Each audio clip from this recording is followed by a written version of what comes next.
ওকে, জুমের pro active নেই আজকে।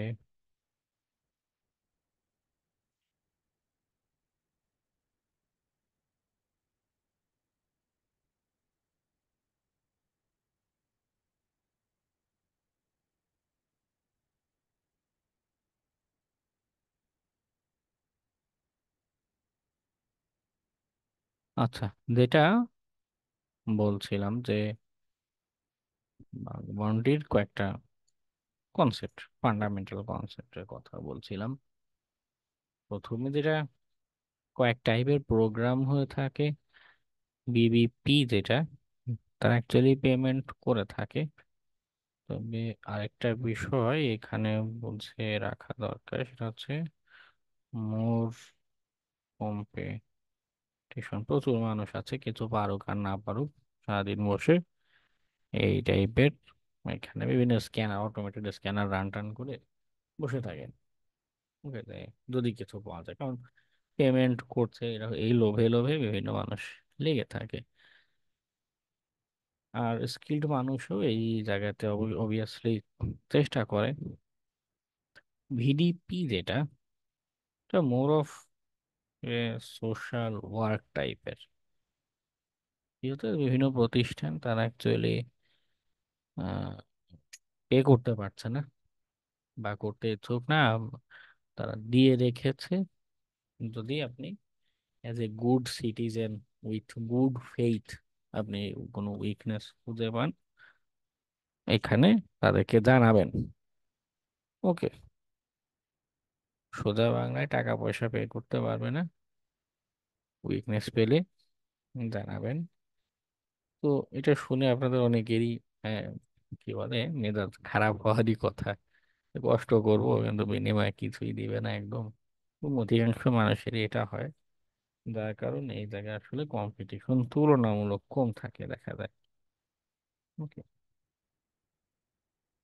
বেশ কম্পিটিশন এদিক দিয়ে ভালো, কম্পিটিশন কম থাকার কারণে মাঝে মধ্যে প্র্যাকটিস করার জন্য, বাগটা খুঁজে পাওয়ার জন্য বিডিবি গুলো ভালো। বাগ খুঁজে পাওয়া যায়, টাকা পয়সা না দিলেও কেউ কেউ মাঝে মধ্যে সার্টিফিকেট বা হল অফ ফেম বা রিকগনিশন, অ্যাটলিস্ট একটা থ্যাঙ্কস ট্যাঙ্কস দিতে পারে। ওকে, তোমাকে ধন্যবাদ, তুমি আমাদের এটা খুঁজে পেয়েছো, ব্লা ব্লা। তো ভিডিবিতে যদি যাই,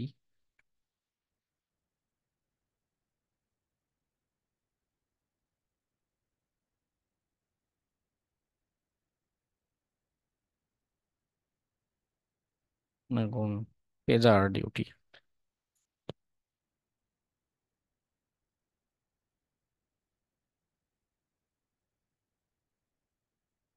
যদিও তারা যথেষ্ট ভালো বিজনেস প্রতিষ্ঠান। এটা কি বলছে, leading incident management platform for digital businesses. Digital বিজনেসের কাজ কারবার নিয়ে তারা বিজনেস করে, অপারেট করে থাকে, কিন্তু তারা কোনো পে করতে পারবে না। এই পর্যন্ত তারা 94টা রিপোর্ট পেয়েছে লাস্ট 90 দিনে, 17টা ফিক্স করেছে এবং 27 জনকে ধন্যবাদ জানিয়েছে। এতটুকুই। তবে হ্যাঁ, একটা জিনিস যে পে না করলেও ধন্যবাদ যখন পাচ্ছেন, এতে করে এই কি বলে, বাগ হান্টিং প্ল্যাটফর্মে যেই আপনাদের প্রোফাইল, এরও এখানে রেটিং এর মতো ব্যবস্থা থাকে। হুম, আপনার রেটিং, রেটিং না, এটাকে রেপুটেশন বলে। অ্যাটলিস্ট আপনার রেপুটেশন বাড়বে, পয়েন্ট পয়েন্ট বাড়বে। এতে করে কি হয়, প্যাসিভলি আর একটা উপকার হয়, সেটা হলো এই প্রাইভেট প্রোগ্রামগুলো। হুম, অনেক এরকম বিবিপি প্রোগ্রাম আছে, অ্যাকচুয়ালি পে করে, কিন্তু সেগুলো হচ্ছে প্রাইভেট, সবাইকে সেখানে অ্যাক্সেস দেয় না, সবার জন্য উন্মুক্ত না। একটা হচ্ছে ইনভাইট অনলি। আমি কয়েকবার এরকম পেয়েছি, ইনভাইট অনলি কি হচ্ছে, এই অ্যাসেট গুলো, এই অ্যাসেট ইনফরমেশন জাস্ট আলাদা করে রাখা। আপনি অ্যাকসেপ্ট, তারা ইনভাইটেশন দেয়, অ্যাকসেপ্ট করলে দেন আপনি তথ্যগুলো দেখতে পাবেন এবং সেখানে গিয়ে আপনি টেস্টিং এ কাজ করবেন। এবং অবভিয়াসলি এখানেও আসলে কম্পিটিশনটা হয় কম, লেস কম। ভীষণ। এবং অ্যাকচুয়ালি প্রাইভেট প্রোগ্রামগুলো ভালো, অনেক দিকে অপরচুনিটির জায়গা থাকে।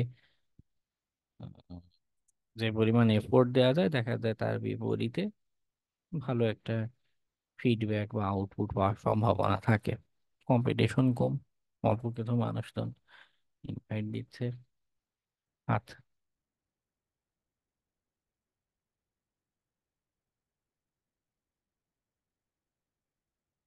মোস্ট অফ দ্য প্ল্যাটফর্মে এই টাইপেরই থাকে। আরেকটা হচ্ছে হ্যাকারন নিজে একটা প্ল্যাটফর্ম, পেজার ডিউটি বা এরকম যে প্রতিষ্ঠান, তারা কি করছে অনেকটা দারাজের মতো, মানে যারা ক্ষুদ্র ব্যবসায়ী তারা কি করছে, দারাজ নিজে একটা প্ল্যাটফর্ম, সেখানে এসে বিজ্ঞাপন দিচ্ছে, প্রচারণা চালাচ্ছে যে আমার অমুক বিজনেস আছে, আমার কাছ থেকে পারচেস করো বা আমাকে এই সার্ভিসটা নিতে পারো। হ্যাকারনের মতো বাগ হান্টিং এর যে প্ল্যাটফর্ম গুলো আছে তারা অনেকটা এরকম থার্ড পার্টি মতো। আপনি অ্যাজ এ রিসার্চার এবং তারা অ্যাজ কি বলে, যারা ক্লায়েন্ট, যারা সিকিউরিটি টেস্ট করাতে চাচ্ছে তাদের জন্য একটা মধ্যস্থতাকারী হিসেবে ব্যবহার হয়। কিন্তু তার মানে এই না যে সবাই একই রকম।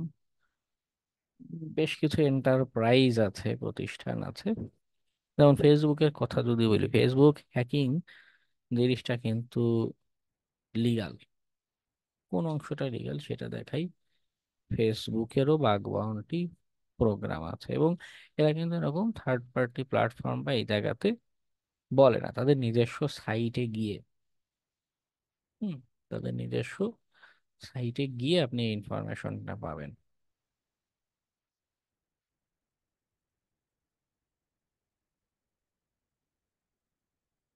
2024 সালে অলরেডি 1 লাখ নাকি 16,82,000 ডলার তারা পে করেছে। ফেসবুকেরও নিয়মিত বিভিন্ন উইকনেস খুঁজে পাওয়া যায়, এবং তারাও এখানে একটা আইডিয়া দিয়েছে যদি আপনি ফেসবুকের কোনো ভ্যালিড উইকনেস খুঁজে পান, মিনিমাম তারা $500 বাউন্টি দিয়ে থাকে। এ যথেষ্ট ভালো। তো এই ফেসবুক বা গুগলের মতো প্ল্যাটফর্ম যদি যান বা মাইক্রোসফটে যদি দেন,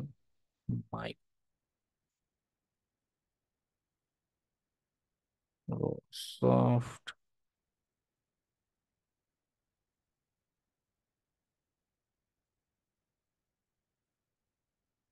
তো তারা কি করে, এরা অনেক বড় প্রতিষ্ঠান, জায়ান্ট লেভেলের প্রতিষ্ঠান, অনেক অ্যাসেট, অনেক অপরচুনিটির জায়গা, এবং তারা অনেক বেশিরভাগ সময় দেখা যায় যে থার্ড পার্টি প্ল্যাটফর্ম বা এগুলোর মাধ্যমে তাদের তথ্যগুলো জানায় না,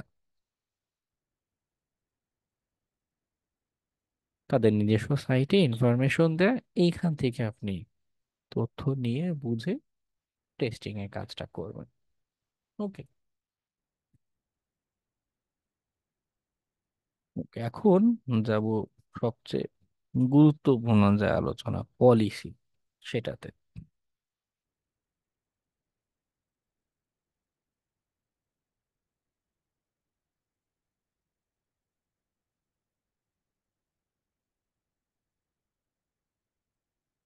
পলিসিটা কেন গুরুত্বপূর্ণ? কারণ হলো, এটা যদিও বাগ হান্টিং জিনিসটা ওপেন, আমাদের জন্য উন্মুক্ত, যে ব্যবস্থা করে দিচ্ছে সেটা সত্য,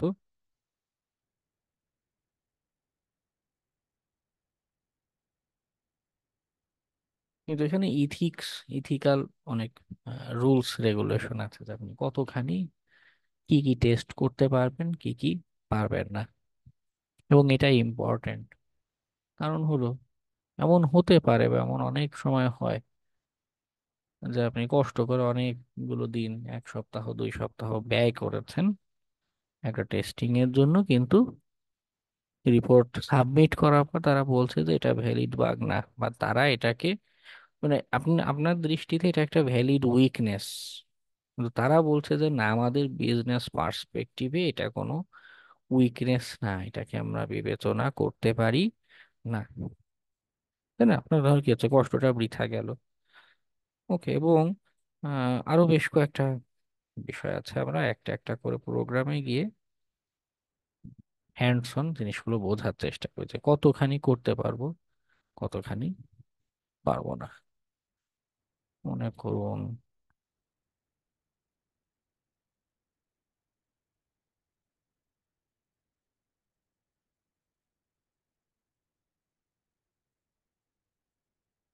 আচ্ছা ভিডিপি না, বিবিপি তে একটা দেয়।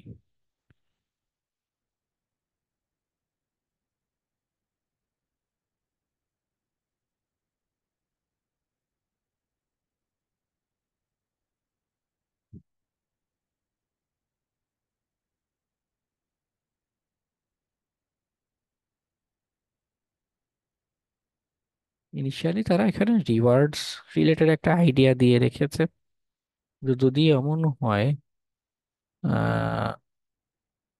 তো খুব লো ক্যাটাগরি, আমরা সিভিএসএস স্কোরিং, সিভিই পড়ার সময় একটা কনসেপ্ট বুঝেছিলাম না, যে সব উইকনেসের বিজনেস ইম্প্যাক্ট একরকম হয় না। কিছু উইকনেস আছে যে অনেক ক্ষতি করতে পারে, কিছু উইকনেস আছে যে না, এটা দিয়ে আসলে খুব বেশি ক্ষতি করা সম্ভব না।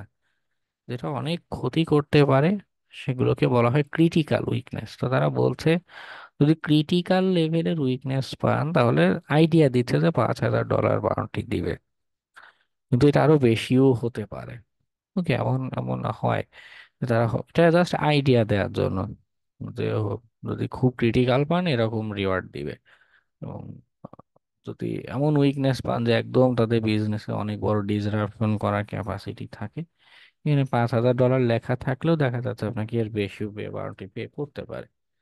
আবার মিনিমাম 250 লিখেছে, অনেক সময় এমন হয় আপনি ভ্যালিড বাগ সাবমিট করেননি, অথবা এটা সাবমিট করেছেন এটা আসলে গ্রহণযোগ্য না, মাঝে মধ্যে সান্ত্বনা পুরস্কার হিসেবে $10 $50 এরকম আপনাকে বাউন্টি দিতে পারে।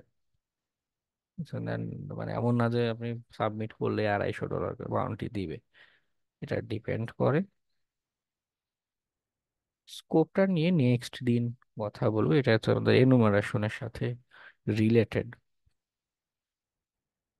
আচ্ছা, এই যে ওভারভিউ, এই যে এখানে অনেক লম্বা একটা ইংলিশ লেখা, হ্যাঁ অনেকেই, মোস্ট অফ দ্য স্টুডেন্টের যেটা হয় যে অলসতা করে, পড়ে না, পড়ে দেখতে চায় না। একটা বাগ হান্টিং প্রোগ্রামে দীর্ঘ সময় লেগে থাকা দরকার পড়ে। মনে করুন 2 মাস লেগে আছেন, ফর এক্সাম্পল আপনি 2 মাস একটা টার্গেট নিয়ে চেষ্টা করছেন, কোনো উইকনেস পাওয়ার চেষ্টা করছেন, চেষ্টা চালাচ্ছেন। তো এই যে চেষ্টা চালাচ্ছেন, একটু আগেও একটা এক্সাম্পল বললাম যে কষ্ট করে উইকনেস খুঁজলেন, কিন্তু সেটাকে আসলে ভ্যালিড কাউন্ট করলো না। কেন করলো না? কারণ বড় সমস্যাই হচ্ছে আমরা তাদের পলিসি আইডিয়া এগুলো খেয়াল করি না, তারা আসলে কোন ধরনের উইকনেস চাচ্ছে। এখন এই বিষয়টা এভাবে চিন্তা করতে পারেন, যে যেগুলো হচ্ছে ব্যাংক, হ্যাঁ টাকা পয়সার লেনদেন হয়, তাদের কাছে একটা তালা তালা চাবির ভ্যালু একরকম। আবার যারা মনে করুন রাস্তায় ওপেন জিনিসপত্র রেখে ব্যবসা বাণিজ্য করে, হ্যাঁ রাস্তায় মনে করুন এই গরমের দিনে আনারস বিক্রি করে, তো দেখা যায় রাস্তার উপর ওপেনই রেখে চলে যাচ্ছে আনারস বা পেঁয়াজু সিঙ্গারা বিক্রি করছে। সবার কাছে কিন্তু আহ, সব এলিমেন্টস এর ভ্যালু একরকম না, তার কাছে ওটার ইম্প্যাক্ট একরকম না। তো এই যে প্রতিষ্ঠান, এটার নাম কি নিলাম, ক্যাপিটাল ওয়ান, তারা কি চাচ্ছে, তাদের বিজনেস পার্সপেক্টিভে আসলে কি চায়, কোন ধরনের উইকনেস গুলো তাদের জন্য বেশি গুরুত্বপূর্ণ হবে। ওকে, এটা ডিফারেন্ট। আচ্ছা, আমার আরেকটা কল আসছে, আমি অত্যন্ত দুঃখিত, আমি 1 মিনিট পরে আবার ব্যাক করছি।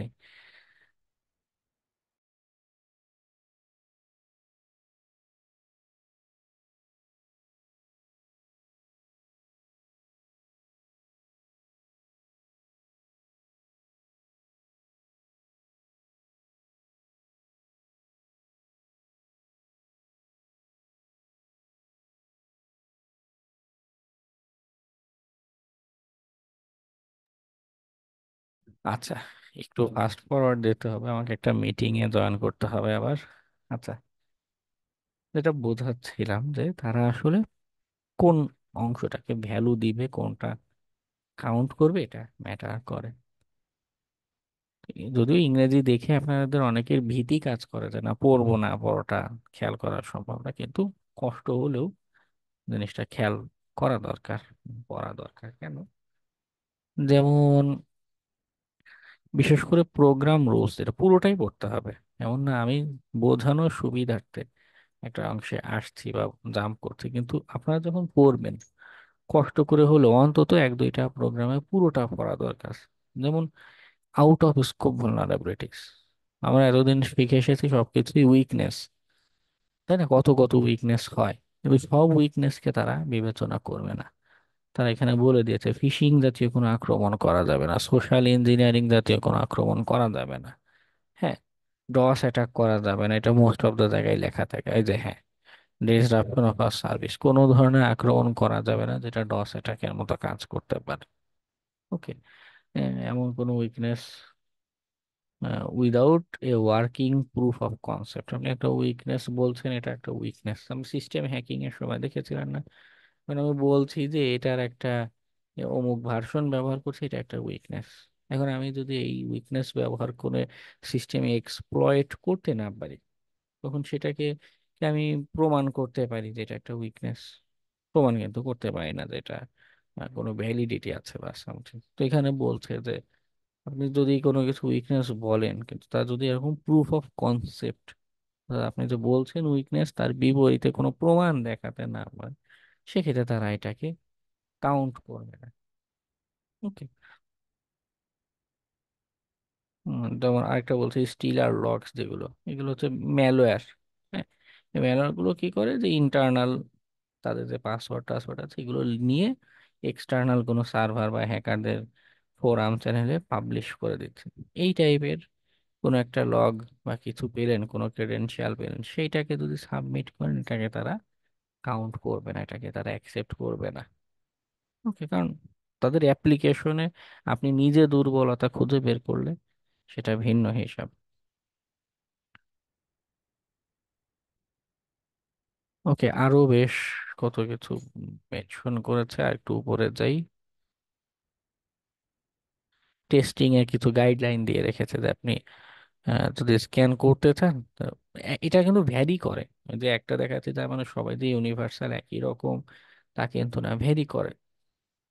তাদের টেস্টিং এর গাইডলাইনে বলছে যে স্ক্যান যদি করে তাহলে 500 মিলি সেকেন্ড ডিলে করে করে স্ক্যানের যে প্যাকেট গুলো যাবে এরকম ডিলে করে যেন যায়। ওকে। আচ্ছা, রুলস এর ভিতরে এরকম কত বলছে যে আপনি রিপোর্ট করলে একটা রিপোর্টে একটা উইকনেস করে রিপোর্ট করবেন। ওকে। তারপরে আরেকটা বলছে যে মাঝে মধ্যে এমন হয় যে বিভিন্ন অ্যাকাউন্ট, মানে অলরেডি তাদের সাইটে প্ল্যাটফর্মে অ্যাকাউন্ট ক্রিয়েট করা অ্যাকাউন্ট, সেইটা নিয়ে আপনাকে কোনো টেস্ট করা লাগছে, কোনো কিছু যাচাই বাছাই করা লাগছে। তো বলছে যে এ, কেউ কেউ আবার কি করে এই ধরনের টেস্টিং এর ক্ষেত্রে, হ্যাকার ওয়ান বা বাগহান্টিং প্ল্যাটফর্মের এরাই, ওরাই আপনাকে অ্যাকাউন্ট প্রোভাইড করে, এই রুলস বা পলিসির ভিতরে খুঁজে পাবেন। আবার কেউ কেউ বলে যে নিজেরা অ্যাকাউন্ট প্রোভাইড করে না, এখন বলে দিচ্ছে যে এদের নিজের অ্যাকাউন্ট ব্যবহার করুন টেস্টিং এর জন্য, অথবা যদি অন্য কারো অ্যাকাউন্ট ব্যবহার করতেই হয়, অন্য কোনো ইউজার, হ্যাঁ, তার পারমিশন নিয়ে নেন, এরকম তারা থাকে। ওকে, এরকম বেশ কিছু রুলস রেগুলেশন নিয়ে বলে থাকে, এটা খেয়াল করা জরুরি। তাহলে আমরা রিপোর্ট দিয়ে করছি বাট এফোর্ট দিয়ে দিচ্ছি, এটা বিফলে যাবে। ওকে, এরপর আসে স্কোপটা। স্কোপের এখানে বেশ কয়েকটা জিনিস বোঝার আছে, জানার আছে। এটা একটু টেকনিক্যাল সাইড, টেকনিক্যাল অংশটা আমরা নেক্সট ক্লাসে ওয়েবের এনুমারেশন যেটা আছে সেই কনসেপ্টের সাথে আলোচনা করব। ওকে, আজকে আমি এখানে ক্লোজ করছি, আমাকে একটা মিটিং এ জয়েন করতে হবে। ওকে, আপনারা যেটা করবেন বাসায় কয়েকটা, যেমন ফেসবুকের এখানে অনেক সুন্দর করে বেশ কিছু রুলস বলা আছে, তাদের গাইডলাইন দেওয়া আছে, এগুলো একটু পড়তে পারেন। হ্যাকার ওয়ান মাইক্রোসফটের আছে, এগুলো অনেক বড়, ফেসবুক মাইক্রোসফট এগুলো অনেক বড়। কঠিন, কেমন কঠিন লাগবে না। বা চাইলে হ্যাকার ওয়ানের থেকে কোনো একটা টার্গেট এক দুইটা রুলস পড়ুন, দেখুন যদি মনে হয় কোনো একটা ক্লজ বুঝতে কষ্ট হচ্ছে, যে এটা আসলে কি বোঝাচ্ছে কি বলছে, নোট করে রাখবেন, নেক্সট ক্লাসে সেটা নিয়েও ডিসকাশন করব। ওকে, কিন্তু একটু কষ্ট কারণ অধিকাংশ দিনই যেটা দেখি যে পরের ক্লাসে এসে জিজ্ঞাসা করলে কোনো সারা শব্দ পাওয়া যায় না, ও পাশে আপনার আদৌ জেগে আছেন না ঘুমিয়ে গিয়েছেন তাও আসলে বোঝা মুশকিল হয়ে যায়।